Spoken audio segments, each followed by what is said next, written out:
અમદાવાદના રાંચડામાં 35 ફૂટ ઊંચા હનુમાન દાદાના મંદિરનું ઉદ્ઘાટન સમારોહ યોજવામાં આવ્યો। શહેરના જાણીતા ફિઝિશિયન ડોક્ટર પ્રવીણ ગર્ગે આ મંદિરનું નિર્માણ કરાવ્યું છે। આ મંદિરની વિશેષતા એ છે કે અહીં હનુમાનજી મહારાજ વિશ્રામ કરતા હોય તેવી મુદ્રામાં છે। ડોક્ટરના મતે નીમ કરોલી બાબાએ તેમના સપનામાં આવીને હનુમાન મંદિર બનાવવા આદેશ કર્યો અને ભવ્ય મંદિરનું નિર્માણ થયું છે।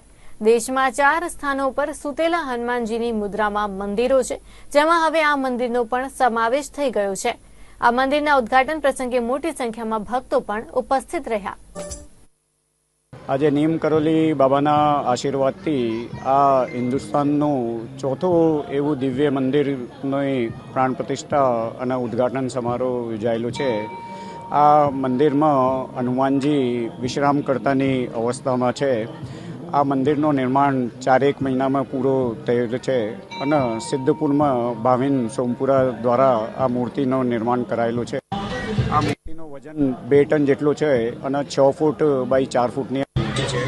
આ મૂર્તિમાં પગમાં અવિરાવણ અને હાથના કંદા ઉપર રામ લક્ષ્મણ અને જોડે હનુમાનજીના પુત્ર મકરધ્વજની પણ મૂર્તિ છે અને નીમ કરોલી બાબાની પ્રતિમા પણ અહીંયા સ્થાપિત કરવામાં આવેલી છે। આ હિન્દુસ્તાનના ચોથું એવું મંદિર છે જ્યાં હનુમાનજી વિશ્રામ કરતાની અવસ્થામાં છે।